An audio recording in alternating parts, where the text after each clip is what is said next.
Hello and welcome to today's DTools i3 Partner Series webinar for August entitled 2024 Midyear Market Update. I'm Jason Knott and I am the Data Solutions Architect and Evangelist, and I'm excited to be hosting the event today. This is the time of year when we have all the data that we've collected from DTools Cloud for the first half of the year, and we can kind of take the temperature of the market, so to speak. Does the market have a cold? Does it have a fever? Is it nauseous? We're going to find out. Last year was the first year that we did this, and if you recall, it really wasn't a very pretty picture halfway through the year last year in 2023, especially when we showed Q1 of last year. So how does this year look? Is it the same or things changed? That's what we're going to reveal. So this is the 8th in a series of monthly webinars. So thank you for setting aside the time to join us. This webinar is going to be less than 30 minutes. And we won't be doing a webinar in September because we've got the CEDIA Expo. And then right after that, I'm going to be traveling out for the Essential Install Live show a few days later. So we won't have a webinar until October. All right, let's see if I can forward here correctly. All right. Really quick, some housekeeping. This is the third time we've used Teams as the platform for this.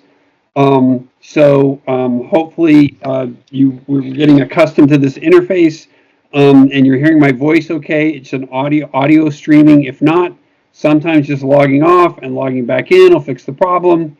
In the lower portion of the control panel, you'll see a blue arrow pointing in it's what I have here in the slide to the Q&A. If you do have questions, go ahead and type them in as soon as you think of them. I'm going to look at the questions at the end of the presentation.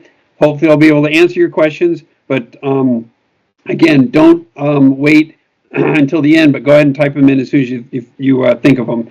This webinar is being recorded and is going to be sent out to the i3 partners. All right, real quick, just a big thank you again to all of you who are participating in the i3 Partner Program. We now have 400 companies, brand partners that are in it, representing over 1,300 brands that are in the DTools product library with integrator level pricing. Hopefully, you are utilizing your dashboard data, so you're not only out there authorizing new integrators, but you're also seeing well in advance when those orders are coming in, or long before the orders are coming in. You're seeing your products being proposed. You're seeing when the business is being booked by the integrators. Hopefully you're digging into your dashboard to look at regional trends, your top selling products, your close rates amongst your dealers, etc. There's a lot of great data in there for you to delve into your dashboards. Quickly, some of the quick highlights that are taking place. The Insights Plus dashboard was launched in February. So that's a kind of gives you a little bit of extra metrics than you might get from just the regular dashboard. If you're interested in that, please talk to Barry McCorkle, my colleague, who can tell you about some of the exciting stuff in there. That's product category breakdown, sales cycle times, market share information, and things like that. We now are in 5 countries. The software starting in Q2: the U.S., Canada, UK, New Zealand, and Australia. So we're continuing to expand the presence of DTools Cloud, and we're offering real-time API integration. So if you are interested in that, again, reach out to Barry McCorkle. He can work with you and your team on getting that set up so you get really more real integrated with DTools. So, and hopefully you have set aside some time to meet with Barry at the upcoming CEDIA Expo, because he's going to be showcasing some of the new metrics that are in kind of the next dynamic upgrade of the dashboard. So if you haven't set your time to meet with Barry, please do that. So again, thank you for what you're doing. This is really exciting because I've had to change this slide now every darn month that we're doing this. So when we first, just literally, when I first started doing these webinars, there were only about 1,200 integration companies using DTools Cloud. Now we have over, let's see, where's my little fly in here? Oops. There it is. We've added over 1,700 new companies. That's not just users, but companies in the last 8 months The other day on Friday, I got an update. It was 2,996 companies in DTools Cloud now. So I think I'm safe saying it's more than 3,000 because I think it will be by the end of this week if it's not already. So again, thank you. A lot of that has to do with you being able to go out there and offer the DTools Cloud free solo to your dealer base. Please continue to do that. As you know, we've set up a customized landing page for every single one of you to be able to use this and promote it out there. The more integrators that we have in the database, the better the information is, the better the information is for you. So we've really hit some great milestones. Again, this is just kind of a backup for those of you who may or may not be familiar with DTools. Been around since 1998. Combined with cloud and with DTools System Integrator, which is the flagship on-premise solution, we have well over 7,000 companies that are using this software. The data that I'm going to show you today, again, is only from cloud. We do not have access to the data from System Integrator. So again, thank you very much for participating and helping grow this and get the information better for you. All right, here's what we're going to be covering today. I'm going to talk a little bit about what the state of proposals and contracts were for the first 6 months of the year. We're going to talk about closing rates and what's happening there in terms of proposals versus contracts. We're going to talk about the product versus labor blend, and we're going to talk about contract values and proposal values, as well as what's happening on the value engineering side of it, or the de-scoping, as we've seen this kind of trend take place. So that's what we're going to kind of cover today. I thought I'd throw this in just so everybody knows how the depth of the information that we are gathering at DTools. We are working vigorously to really define and set up so we're going to be able to really glean the information more on a category level. We're determining core categories, we're determining categories, and then we are determining subcategories. And you can see right now we've kind of out there with 10 core categories, 54 categories, and 828 subcategories. Subcategories would be things like, breaking down the loudspeaker category into in-wall versus freestanding, subwoofers, sound bars, touch panels, motion sensors, media servers, glass break detectors, smoke detectors. You can get the sense of how granular we can get with the data.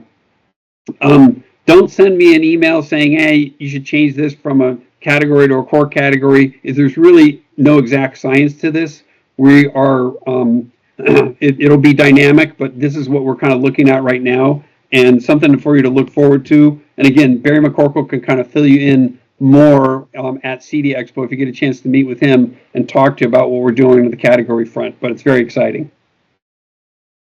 All right, again, before I dig into the data, I've got to show this slide and talk about it every time. Those of you who haven't been in this before, you'll know what this is. The previous attendees, just to clarify contracts versus projects of what we're going to talk about. So when an integrator finds a new customer, he's created in DTools Cloud, that's an opportunity. And then that progresses, and eventually a proposal is created. Sometimes they might do revisions of the proposals, 1, 2, 3 proposals for that customer. So those are counted as the same customer, and we're not triple counting those as 3 different proposals. So when those revisions take place, that's still being counted as the singular proposal for that singular customer. The only instance would be if for some reason the customer decided, or the dealer decided to create a whole new opportunity with the customer again and start all over from scratch as a new opportunity, which is very rare, and there would be no reason for them really to do that. So the reason I bring this up is so that you'll know that when we're talking about close ratios and things, we're talking about an apples to apples in terms of proposals and signed contracts. Now, in terms of signed contracts, it's important to note that many integrators, and I was surprised to see this, but I've confirmed this in discussions with a lot of integrators, they are producing more than one contract per project. Sometimes they're doing it by time frame. Sometimes they're doing it by room, by system, by phase. It could be the first contract, the pre-wires for the builder, and the next contract's for the homeowner. That's the same project, but in DTools that is shown as a different contract. I was just talking a few weeks ago with several integrators who told me this is a common practice that they do because they want to break up the sticker shock or the potential sticker shock that the customer customer might see. So they're breaking up their projects into multiple contracts to make it a little more palatable. So the reason I bring that up is because when you look at when we talk about contract values, that doesn't necessarily reflect the entire projects, because again, we are having many integrators who combine multiple contracts into a single project. So just as a point of clarification for everybody when we get into the data. Okay, so for those of you who were on the presentation last week, I kind of did a little sneak peek of this, but you can see in the right-hand column there is 2024, and this is proposals. Now, this is, I think it was almost 85,000 proposals that were in the first half of 2024 in DTools Cloud. So you can see the average integrator is doing about 14 proposals per month. So for the first half of the year, they did about 85 proposals, rounding the number there. And you can see that's up from 78 proposals in 2023 and up from 75 proposals in 2022. So you can see it's an 8.9% increase 1 year, 13% over 2 years. Why? So DTools can't tell you the why. That's part of my role and my position here is to kind of interpret this data for everybody. So I can speculate and I can throw out, anecdotally what I hear from integrators as to why things are happening. I may not have all the answers. Certainly I don't have all the answers. But what I'm hearing from integrators is demand is still strong. That people are still looking for professional installation assistance. And it also could be the fact that these proposals are up. It could be the fact that it's becoming easier for integrators to produce more proposals, which is a pat on the back and a Pepsi to DTools Cloud, how it's making it easier for integrators to be able to produce more proposals. So that's the proposal side of things. Now let's look at the contracts. So again, looking at that third column on the right there, 2024 for the first 6 months of the year, you can see that the average integrator did 44 signed contracts in the first 6 months of the year. This is that sold metric that's in your dashboards. If you're looking at your dashboards, the proposals would have been in that quoted metric, and it's in your dashboards. So again, you can see that there's been a slight increase from 44 versus 43. So while proposals were up much stronger, almost 9%, the number of signed contracts is relatively flat. Really only one more contract for the first 6 months. Again, why do we know? We don't know exactly why, but we can speculate that stiff competition, that customers are out there fielding multiple proposals, and integrators really got to make sure their proposals have some zing to it to get those signed contracts. It could be also, I've heard anecdotally from integrators, they're hearing from customers who are pushing projects back. They've asked for proposals, and then the volatility that we've seen in the stock market and other things is having them delay a little bit. So one thing I'll make a note here, and I'm going to turn back to it. It's interesting to me if you look at the month by month that January has 7.6, which is right there with March and May in terms of the month with the highest number of signed contracts, which seems interesting because January is kind of typically a slow month, and I'm going to talk about that a little bit later as to why we might see this going on. But make a mental note of that. Okay, so now I just kind of combine those two previous charts together. You can kind of see here in the top bar, the green is the 2024 numbers, 85 proposals versus 44 signed contracts. That's a 52% close rate. So that is actually lower than the last 2 years. The previous 2 years were 55% close rates. Again, why? I can speculate. Fierce competition. So why these things are the close rates are dropping slightly, and or what I just mentioned, clients pushing back projects. So now let's look at what the average proposal values were. So again, the green bar being 2024 for the first 6 months of the year, the average proposal value $36,999.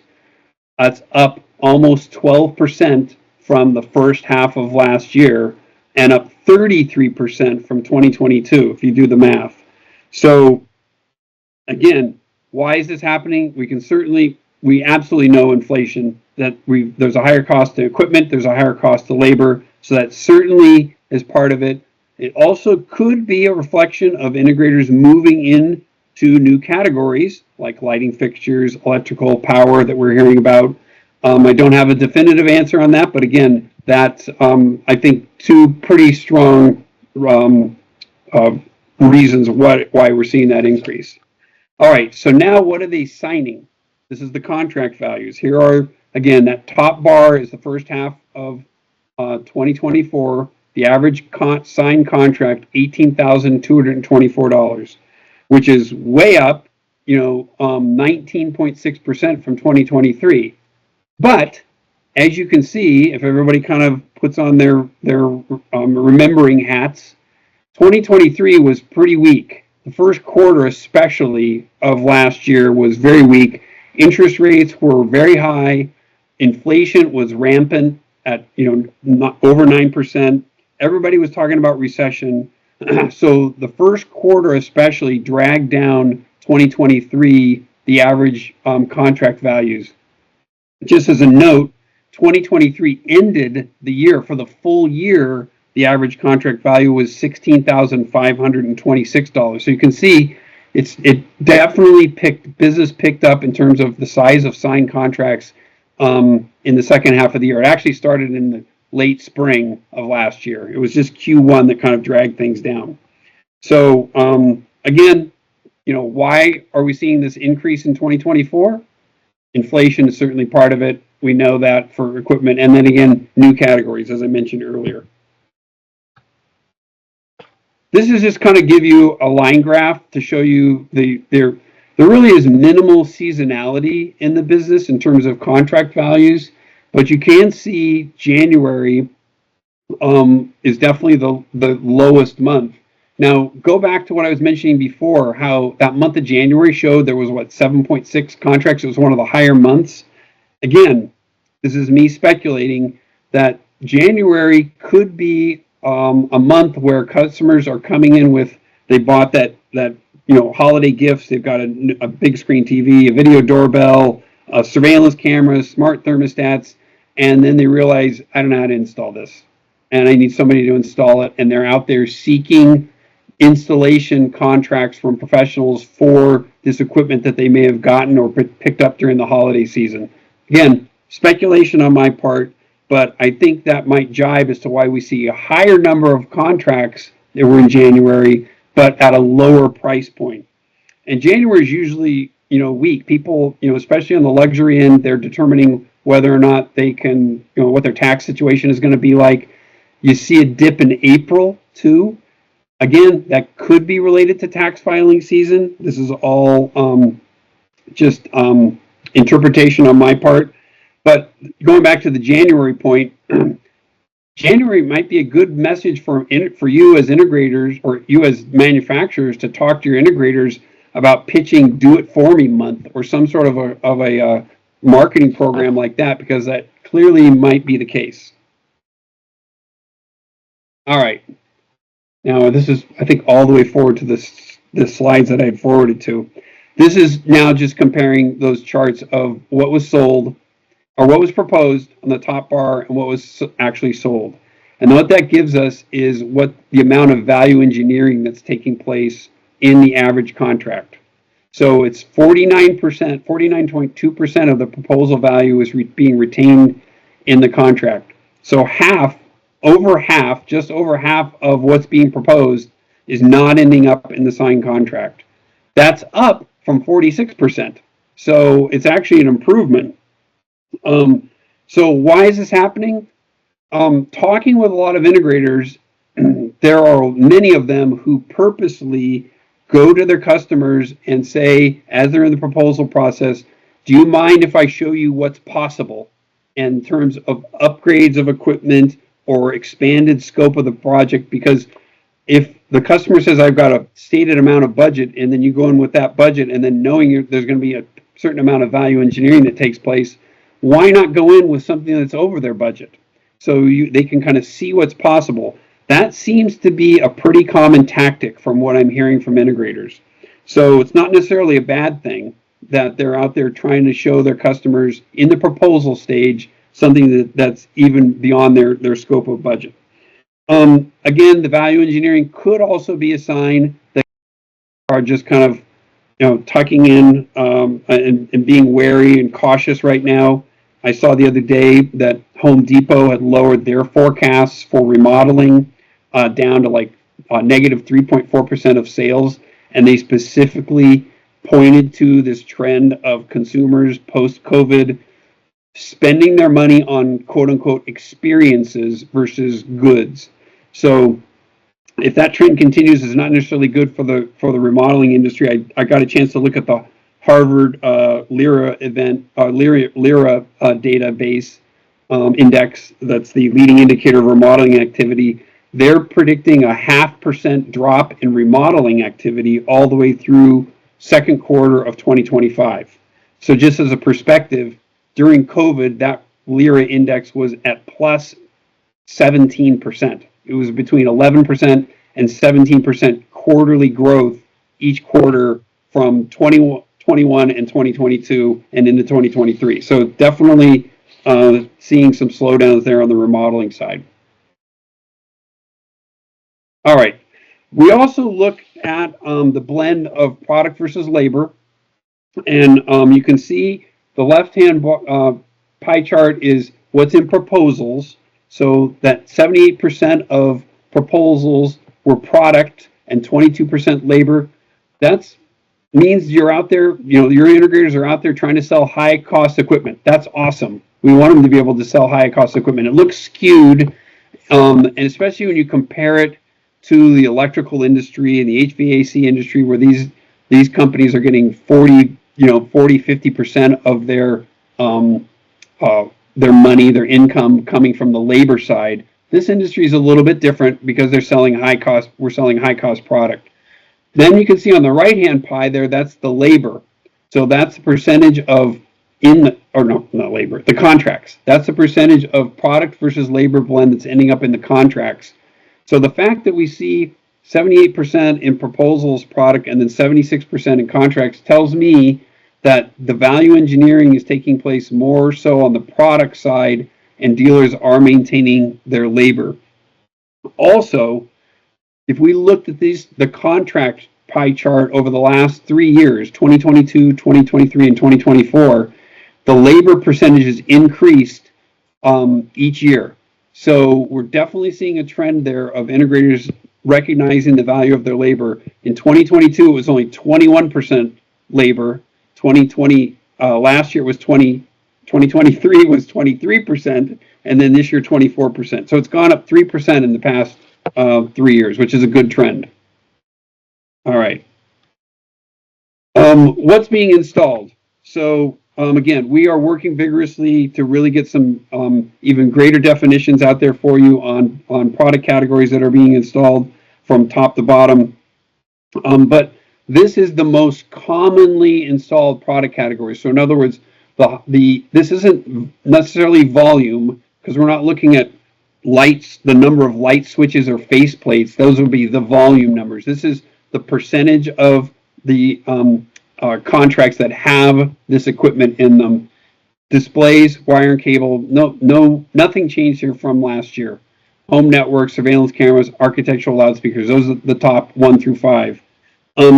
I did want to note, it was interesting because we did get a chance to dig closely into the display category a little bit, that that almost 25% of proposals that integrators are out there doing for displays don't have a TV brand in them, a display brand.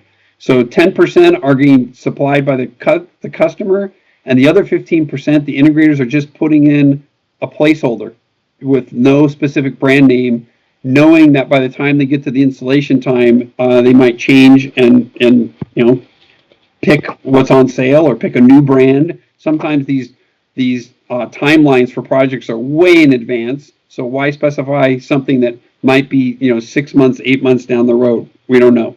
So again, I thought that was an interesting point of clarification to make there for you. Again, this is kind of give you a sense of what's happening in the mid-year market. We are going to have a full mid-year market update report that's going to be up on the website for download with a lot of data in it. That'll be out in the next, hopefully in the next week or so. So keep your eyes peeled on DTools website for that. And again, it was not necessarily a pretty picture when we looked at it last year, but I would say that the market doesn't have a cold, it doesn't have a fever, it doesn't have any nausea. So it's pretty darn healthy right now. And again, I want to thank all of you for joining me today and also being part of the i3 program. So let me see if there were any questions that came in. There is one, Jason. There is one, okay. Yeah, I heard from some integrators that the win rate is down. Is there anything that supports this? The win rate, so the closing rate? Yeah. Yeah, I mean, basically what we saw there was down to 52%. Down 3% from previous years, where it was 55% each of the last 2 years. So definitely lower. Slight, but lower. So is that it? Again, I really encourage all of you to get to see Barry out at the show. I'll be out there too. I wanted to meet as many of the i3 partners as I possibly can. So please, if you want to sit down with me or Barry and you haven't scheduled something already, please do so. And keep your eyes peeled for an email that will have the recording for this. And I thank you for your time. And I hope everybody has a wonderful afternoon.